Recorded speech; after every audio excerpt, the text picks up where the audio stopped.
नमस्कार दोस्तों, आप सभी का स्वागत है हमारे YouTube channel master of physics में। और दोस्तों आज हम करने वाले हैं एम्पियर सर्कुटल लॉ। तो दोस्तों ये आपका बहुत ही ज़्यादा इम्पोर्टेंट टॉपिक है। आपके 3 या 4 नंबर में आपके हर बार पूछा जाता है, ठीक है। तो आप इसको अच्छे से कर लेना। तो चलो हमारे टॉपिक को स्टार्ट करते हैं। तो एम्पियर सर्कुटल लॉ की डेफिनेशन हमारे पास क्या होती है।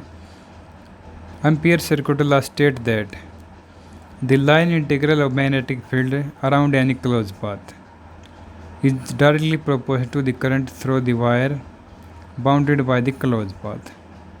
This law is found to hold any type of magnetic field. तो आपका एम्पियर सर्कुटल लॉ क्या होता है। जो मैग्नेटिक फील्ड होता है ना किसी क्लोज पाथ में, उसका जो लाइन इंटीग्रल होता है ना आपका, वो क्या होता है, डायरेक्टली प्रोपोर्शनल होता है जो आपका वायर में करंट पास हो रहा है उसके, ठीक है। और आपका वो क्या आपके क्लोज पाथ में, ठीक है। तो आपका एम्पियर सर्कुटल लॉ सिंपली क्या होगा, मैग्नेटिक फील्ड का जो लाइन इंटीग्रल होता है ना क्लोज पाथ में, वो क्या होता है, जो वायर में आपका करंट पास करता है उसके डायरेक्टली प्रोपोर्शनल होता है, ठीक है। और आपका जो वायर बाउंड है वो आपका क्या है, क्लोज पाथ में है। और ये लॉ किसके लिए होल्ड करता है, आपके हर प्रकार के मैग्नेटिक फील्ड के लिए अच्छे से यूज़ होता है, ठीक है। इसके लिए हमने क्या कर लिया, consider a long straight wire carrying current I. तो हमने एक लॉन्ग वायर मान ली है, ठीक है। लॉन्ग वायर मान ली, उसमें क्या आपका आई करंट पास कर रहा है, कैरी कर रहा है, ठीक है ना।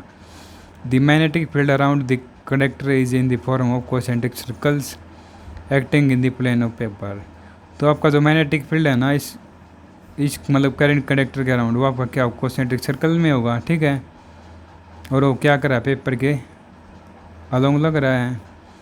Take a close path at distance are.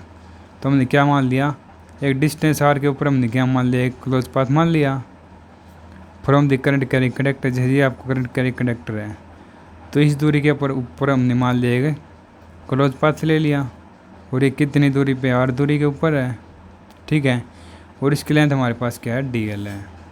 और बी आपकी क्या है, सेम डायरेक्शन है। बी आपकी देखो डी एल और बी के आपके पास क्या है, सेम डायरेक्शन है। हो गया ये। तो एक बार फिर से बताते हैं, एम्पियर सर्कुटल लॉ को हमने ड्राइव करने के लिए क्या कर लिया, एक लॉन्ग स्ट्रेट वायर मान ले, ठीक है ना। उसमें आई आपका क्या कर रहा है, आई करंट वो कैरी कर रहा है। और जो आपका मैग्नेटिक फील्ड है करंट के अराउंड में, मतलब उसके कंडक्टर के अराउंड मतलब आसपास में, वो किस फॉर्म में आपके पास, कॉन्सेंट्रिक सर्कल्स के फॉर्म में है, ठीक है।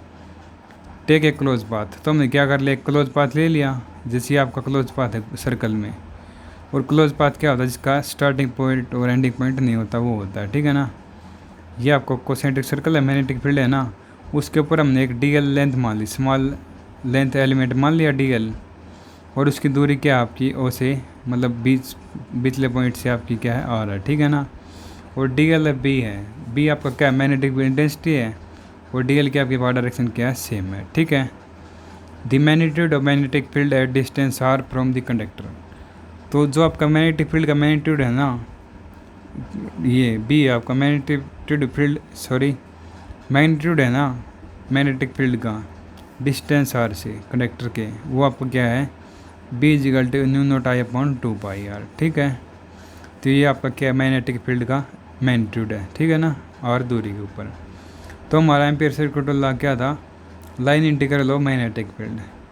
तो इसका हमने लाइन इंटीग्रल ले लिया क्लोज पाथ में, बी डी एल, ये आपका क्या लाइन इंटीग्रल हो गया ना मैग्नेटिक फील्ड का क्लोज पाथ में, ठीक है। तो ये आपका किसके इक्वल हो गया, ये आपका डॉट प्रोडक्ट है। तो इसको हम सोल्व करेंगे तो आपका बी डी कोस थीटा हो जाता है। तो अब हमारा क्या होगा, कोस थीटा आपका। तो ये देखो आपके सेम प्लेन में है, सेम प्लेन में है, मतलब सेम डायरेक्शन है, तो आपका एंगल थीटा आपका क्या बनेगा, 0 बनेगा या 180 बनेगा, ठीक है ना। तो 0 एंगल बना था, तो कोस 0 आपका क्या था, 1 होता है। तो बी डी एल आ गया सिंपली।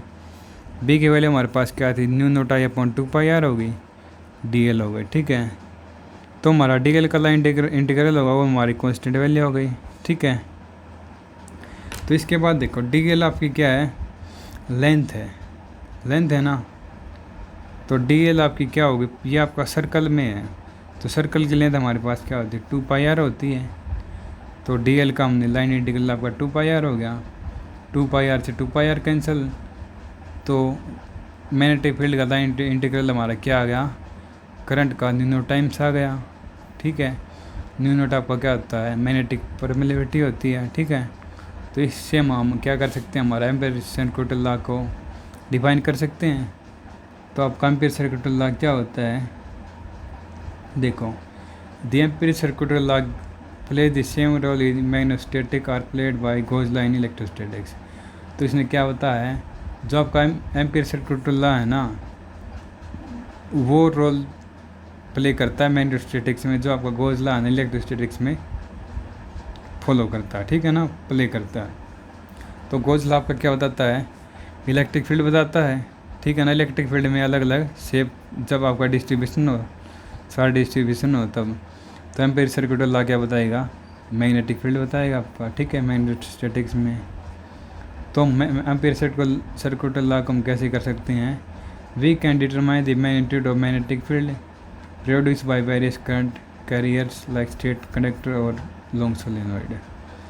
तो हम इसका यूज़ करके क्या कर सकते हैं, हम मैग्नेटिक फील्ड का मैग्नीट्यूड बता सकते हैं। और मैग्नेटिक फील्ड वो किस में होगा, आपका करंट कैरिंग कैरियर होते हैं, मतलब करंट कैरियर्स होते हैं, जैसे आपके करंट की स्टेट वायर हो का कनेक्टर हो या कोई सोलेनॉइड। ठीक है, हो गया। तो एम्पीयर सर्किट लॉ आपका क्या बताता है, मैग्नेटिक फील्ड बताता है करंट कैरियर्स में। करंट कैरियर्स आपके क्या हो सकते हैं, स्टेट वायर हो सकती है या आपके सोलेनॉइड हो सकते हैं। ठीक है ना, तो ये आपका होगा एम्पीयर सर्किट लॉ हो गया। ठीक है, तो आपका एम्पीयर सर्किट लॉ क्या होता है, तो ये होता है मैग्नेटिक फील्ड लाइन का लाइन इंटीग्रल होता है किसी क्लोज पाथ में, और वो क्या होता है, करंट के डायरेक्टली प्रोपोर्शनल होता है। ठीक है ना, तो ये याद आपका मैग्नेटिक फील्ड का लाइन इंटीग्रल आपका क्या होता है, करंट के डायरेक्टली प्रोपोर्शनल होता है, और वो किस में होता है, आपके क्लोज पाथ में होते हैं। ठीक है, इसको प्रूव करने के लिए हमने क्या किया, एक स्ट्रेट वायर हमने मान ली, वो क्या कर रही है, आई करंट को कैरी कर रही है, और उसके अराउंड में आपका देखो आपके क्या मैग्नेटिक फील्ड प्रोड्यूस होंगे, और वो किस फॉर्म में आपके पास कोसेंट्रिक सर्कल में है। और हमने क्या करा, पी पॉइंट के ऊपर हमें क्या करनी है, मैग्नेटिक फील्ड बताना। ठीक है, यहाँ पर आपका वो पॉइंट है और दूरी आपकी क्या हो गई, डी एल आर हो गई। ठीक है, तो इसके ऊपर हमने मान लिया डी एल एलिमेंट मान लिया। ठीक है ना, एक स्मॉल एलिमेंट ले लिया डी एल। ठीक है, और बी की डायरेक्शन आपकी क्या है, डी एल के सेम है। ठीक है ना, इसके बाद देखो मैग्नेटिक फील्ड आपकी क्या होगी, अपने पॉइंट मान लिया, यहाँ पर आपका मैग्नेटिक फील्ड का मैग्नीट्यूड क्या होगा, B is equal to mu naught I upon 2πr होगा। ठीक है, यहाँ पर पॉइंट मान लिया, तो उसका ऊपर बी का आपका मैग्नीट्यूड क्या होगा, new naught I upon 2πr होगा। ठीक है, तो बी का लाइन इंटीग्रल करेंगे हम, तो बी का लाइन इंटीग्रल ये होगा क्लोज पाथ में, तो डॉट प्रोडक्ट इसको हम सोल्व करें तो B D L cos theta आ गया। तो देखो डी एल और आपका बी सेम डायरेक्शन में है, तो आपका थीटा आपका 0 हो जाएगा, कोस 0 आपका 1 हो गया। ठीक है, बी की वैल्यू पुट कर दिया हमने। डी एल देखो, डी एल का इंटीग्रल है, डी एल हमारा स्मॉल एलिमेंट है, इसी तरह पूरे का लें तो आपका पूरा क्या आ जाएगा, सर्कल का एरिया आ जाएगा। डी एल का हमारा सर्कल इंटीग्रल क्या हो जाएगा, मतलब पूरा एरिया लेंगे तो आपका 2πr आ जाएगा, 2πr से 2πr, तो बी डी एल आपका क्या आ गया, न्यू नोट आई आ गया। ये मैं प्रूव करना था कि आपका मैग्नेटिक फील्ड का लाइन इंटीग्रल क्या होता है, करंट के आपके डायरेक्टली प्रोपोर्शनल होता है क्लोज पाथ में। ठीक है, ये आपका प्रूव हो गया। और ये क्या, इसके बाद क्या बताता है, एम्पीयर सर्किट लॉ क्या काम आता है, जो आपका सेम रोल बताता है। तो क्या बताया, जो आपका गॉस लॉ है ना इलेक्ट्रोस्टैटिक्स में जो रोल करता है ना, वो आपका क्या होता है, एम्पीयर सर्किट लॉ का होता है मैग्नेटोस्टैटिक्स में। ठीक है, तो गॉस लॉ आपका क्या बताता है, इलेक्ट्रिक फील्ड बताता है डिफरेंट डायरेक्शन में, सॉरी डिफरेंट शेप में। तो इसी तरह आपका एम्पीयर सर्किट लॉ का क्या करता है, मैग्नेटिक फील्ड बताता है, किस में बताता है, आपके करंट कैरियर्स में बताता है डिफरेंट में। ठीक है, तो आपके करंट कैरियर क्या हो सकते हैं, स्ट्रेट लाइन हो सकते हैं या आपका लॉन्ग सोलेनॉइड हो सकते हैं। ठीक है, तो ये आपका हो गया ampere circuit law. I hope आपको समझ में आया होगा।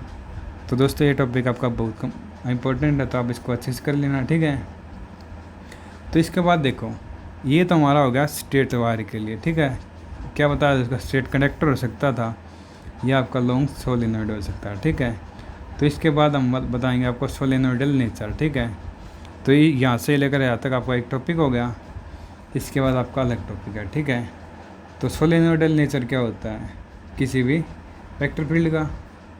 तो देखो, the nature of electric field B is altogether different from that of electrostatic field. तो जो आपका वेक्टर फील्ड है ना, जो मैग्नेटिक फील्ड है इसका, तो इसका नेचर क्या होता है, इलेक्ट्रोस्टैटिक फील्ड से डिफरेंट होता है, ठीक है ना। क्या होता है, बी और ई आपकी क्या होते हैं, डिफरेंट होते हैं, ठीक है। मैग्नेटिक फील्ड आपका इलेक्ट्रिक फील्ड से अलग आता है। In the case of electric field, electric line of force always originate from point charge and terminate at the other point, दस नॉट फॉर्मिंग क्लोज लूप और पाथ। तो इसने क्या बताया है, जो आपके इलेक्ट्रिक फील्ड में क्या होता है, जो आपकी इलेक्ट्रिक लाइन ऑफ फोर्स होती है ना, क्या करती हैं, एक पॉइंट के ऊपर तो ओरिजिनेट होती हैं, एक पॉइंट के ऊपर ख़त्म हो जाती हैं, और वो किसी प्रकार का क्लोज लूप नहीं बनाती, ठीक है। Also the electric field can always be express in term of scalar quantity. और जो आपका इलेक्ट्रिक फील्ड है ना, वो हमेशा कैसे एक्सप्रेस किया जाता है, स्केलर क्वांटिटी में एक्सप्रेस होता है, और उसे हम क्या कह सकते हैं, पोटेंशियल कहते हैं। E is equal to minus d V upon d R हो गया, या ग्रेडियंट वी कह सकते हैं इसको, ठीक है। तो देखो इसने क्या बताया है, आपका मैग्नेटिक फील्ड का जो नेचर होता है ना, इलेक्ट्रिक फील्ड से बिल्कुल डिफरेंट होता है, ठीक है। क्योंकि इलेक्ट्रिक फील्ड में आपका क्या होता है, इलेक्ट्रिक लाइन ऑफ फोर्स होती हैं, वो क्या करती हैं, एक पॉइंट के ऊपर तो ओरिजिनेट होती हैं, एक पॉइंट के ऊपर आपकी क्या होती हैं, टर्मिनेट होती हैं, मतलब ख़त्म होती हैं, और किसी प्रकार का क्लोज लूप नहीं बनाती, ठीक है। और हम इलेक्ट्रिक फील्ड को हम कैसे एक्सप्रेस कर सकते हैं स्केलर क्वांटिटी में, और वो क्या होती है, स्केलर क्वांटिटी पोटेंशियल होती है, E is equal to minus d V upon d R होती है, या हम माइनस ग्रेडियंट वी कह सकते हैं इसको, ठीक है। इसके अपोजिट में कन्वर्सली क्या होता है, इसके अपोजिट में, ठीक है। All the above fact are not valid in case of magnetic field. जो सभी केस आपके इलेक्ट्रिक फील्ड में लगे थे ना, वो इसमें वैलिड नहीं होंगे। There is no point of origin और termination of the magnetic line of force. तो आपके मैग्नेटिक फील्ड में आपकी क्या होती हैं, जो मैग्नेटिक लाइन ऑफ फोर्स होती है, उनका ना तो आपके पास क्या होता है, ओरिजिन का पॉइंट होता है, ना आपका टर्मिनेशन पॉइंट होता है, ठीक है। This line always form close path और कराओ। तो ये लाइन आपकी क्या करते हैं, हमेशा क्लोज पाथ बनाते हैं, ठीक है ना। A vector field in which there is no starting और terminating point is called solenoidal और सोर्स फ्री फील्ड, ठीक है।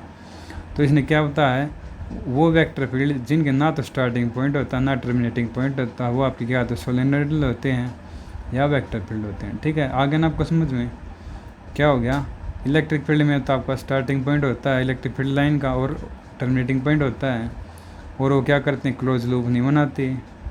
और इलेक्ट्रिक फील्ड को हम कैसे एक्सप्रेस करते हैं, पोटेंशियल के टर्म में करते हैं, E is equal to minus d V upon d R में कर सकते हैं, ठीक है, या ग्रेडियंट भी कह सकते हैं इसको। इसके अपोजिट में आपका क्या है, मैग्नेटिक फील्ड लाइन होती हैं, उनका हमारे पास क्या होता है, ना तो ओरिजिन पॉइंट होता है, ना आपका टर्मिनेशन पॉइंट होता है, ठीक है ना, मैग्नेटिक लाइन ऑफ फोर्स का, ठीक है। तो हमेशा क्या बनाती, क्लोज लूप बनाती हैं, ठीक है, क्लोज पाथ बनाती हैं। तो वो वेक्टर फील्ड आपके जिनका ना स्टार्टिंग पॉइंट होता है, ना टर्मिनेटिंग पॉइंट होता है, वो आपके क्या होते हैं, सोलेनोइडल होते हैं या सोर्स फ्री फील्ड होते हैं, ठीक है, हो गया क्लियर। इसके बाद देखो, as the magnetic line of force are source free. यदि आपकी मैग्नेटिक लाइन ऑफ फोर्स आपके सोर्स फ्री हों, तो सोर्स फ्री का मतलब क्या है, उनकी ना तो स्टार्टिंग पॉइंट है, ना एंडिंग पॉइंट है, ठीक है। तो आपका क्या होगा, टोटल मैग्नेटिक फ्लक्स होगा ना, crossing any close surface must winish. तो क्या बता, यदि आपका कोई भी magnetic line of force source free हो, सोर्स फ्री हो मतलब ना स्टार्टिंग पॉइंट हो, ना एंडिंग पॉइंट हो, तो उसमें आपका टोटल मैग्नेटिक फ्लक्स है ना, एनी क्लोज पाथ में, वो आपका क्या होगा, वैनिश हो जाएगा, ठीक है। वैनिश का मतलब क्या हो जाएगा, जीरो हो जाएगा, ठीक है। तो ये आपकी क्या होगी, मैग्नेटिक फील्ड की प्रॉपर्टी होगी, क्या होगी, किसी भी मैग्नेटिक फील्ड का लाइन सरफेस इंटीग्रल आपका क्या हो जाएगा, जीरो हो जाएगा, ठीक है ना। और बी डी एस आपका क्या बताता है, मैग्नेटिक फ्लक्स बताता है, ठीक है, हो गया नहीं क्लियर। तो इम्पोर्टेंस ऑफ इक्वेशन 4.8। तो इस इक्वेशन का आपके पास इम्पोर्टेंस क्या है, इसकी इक्वेशन ये है ना, आपके पास क्या बताती है कि आपका नो मोनोपोल एग्जिस्ट, आपके क्या सिंगल जो पोल है ना, वो एग्जिस्ट नहीं करेंगे, ठीक है। और all the pole exist in pair. तो मैग्नेटिक फील्ड आपके क्या होंगे, जो पोल है ना, हमेशा पेयर में एग्जिस्ट करेंगे, ठीक है। ये प्रॉपर्टी आगे इसकी, ठीक है। 4.8 equation is fundamental equation used in electromagnetic wave. तो ये है ना आपकी एक फंडामेंटल इक्वेशन आ गई, जो आपकी इलेक्ट्रोमैग्नेटिक वेव में यूज होगी, ठीक है। We have express the electric field equal to the negative of the potential gradient. But the same expression in case of magnetic field is not possible. तो इसने क्या बताया है, हम इलेक्ट्रिक फील्ड को क्या कर सकते हैं, माइनस नेगेटिव ऑफ ग्रेडियंट में वो कर सकते थे ना एक्सप्रेस, लेकिन सेम टर्म जो मैग्नेटिक फील्ड की है उसको हम एक्सप्रेस नहीं कर सकते। ठीक है, तो ये आपका सोलेनोइडल नेचर हो गया। ठीक है, तो आपका सोलेनोइडल नेचर में क्या पढ़ा है कि वेक्टर मैग्नेटिक फील्ड और इलेक्ट्रिक फील्ड का नेचर क्या डिफरेंट होता है, क्योंकि इलेक्ट्रिक फील्ड में तो आपका क्या होता है, इलेक्ट्रिक लाइन ऑफ फोर्स का स्टार्टिंग पॉइंट और टर्मिनेटिंग पॉइंट होता है, तो वो आपकी क्लोज पाथ नहीं बनाती हैं। ठीक है, और इलेक्ट्रिक फील्ड को हम कैसे एक्सप्रेस कर सकते हैं स्केलर क्वांटिटी में, E is equal to minus dV/dr या माइनस ग्रेडियंट dV में एक्सप्रेस कर सकते हैं। इसके अपोजिट में आपका मैग्नेटिक फील्ड है, उसका हमारे पास ना तो ओरिजिन पॉइंट होता है ना आपके पास एंडिंग पॉइंट होता है, मतलब टर्मिनेटिंग पॉइंट होता है, तो वो हमेशा क्या बनाती है, आपका क्लोज पाथ बनाते हैं। ठीक है, तो आपका वो वेक्टर फील्ड जिसका ना तो स्टार्टिंग पॉइंट होता है ना टर्मिनेटिंग पॉइंट होता है, वो आपका क्या होते हैं, सोलेनोइडल होते हैं या सोर्स फ्री फील्ड होते हैं। ठीक है, तो इसके बाद क्या बताया है जो आपकी मैग्नेटिक लाइन ऑफ फोर्स है ना वो आपके सोर्स फ्री हैं। सोर्स फ्री का मतलब क्या, उनकी ना तो स्टार्टिंग पॉइंट है ना आपका एंडिंग पॉइंट है। ठीक है, तो हमारा क्या हुआ, टोटल मैग्नेटिक फ्लक्स है ना किसी भी क्लोज सरफेस को क्रॉस कर रहा है, वो आपका क्या हो जाएगा, वेनिश हो जाएगा। ठीक है, वेनिश मतलब जीरो हो जाएगा। ठीक है, तो ये आपकी क्या मैग्नेटिक फील्ड की प्रॉपर्टी हो गई। हम कैसे एक्सप्रेस करते हैं, मैग्नेटिक फील्ड का सरफेस इंटीग्रल हमारे पास क्या हो गया, जीरो हो जाएगा। B.ds है, इसका हम डॉट प्रोडक्ट सोल्व करेंगे तो B.n∠ds, n कैप आपका क्या होता है, डायरेक्शन में रहता है, ds cos theta, sorry BDS आपका जीरो हो गया। मैग्नेटिक फील्ड का सरफेस इंटीग्रल आपके पास जीरो आ गया। ठीक है, तो इसका मतलब क्या हो गया, आपका मैग्नेटिक फ्लक्स आपका जीरो हो गया। ठीक है, इसको हम क्या बताते हैं, मैग्नेटिक फ्लक्स होता है आपका, हो गया ना। और इसी क्वेश्चन से हम क्या बता सकते हैं कि आपका क्या है, जो मैग्नेटिक फील्ड है ना ये आपका क्या करता है, मोनोपोल में एग्जिस्ट नहीं करते। ठीक है, किस में करते हैं, हमेशा पेयर में एग्जिस्ट करते हैं। ठीक है ना, और इलेक्ट्रिक फील्ड को हम क्या कर सकते हैं, माइनस ग्रेडियंट भी पोटेंशियल में एक्सप्रेस कर सकते हैं, लेकिन जो आपका मैग्नेटिक फील्ड है इसको हम एक्सप्रेस नहीं कर सकते। ठीक है, तो ये आपका सोलेनोइडल नेचर हो गया। तो दोस्तों ये आपके हो गए दो टॉपिक, आई होप आपको समझ में आए होंगे। यदि आपको हमारे टॉपिक समझ में आए पढ़ाए हुए तो आप हमारे चैनल को सब्सक्राइब कर सकते हैं, लाइक कर सकते हैं वीडियो को। यदि आपको कुछ भी प्रॉब्लम आती है तो आप हमें कमेंट करके बता सकते हैं। ठीक है, तो मिलते हैं आपसे नेक्स्ट लेक्चर में, तब तक खुश रहिए, पढ़ते रहिए मास्टर ऑफ फिजिक्स का। Thank you.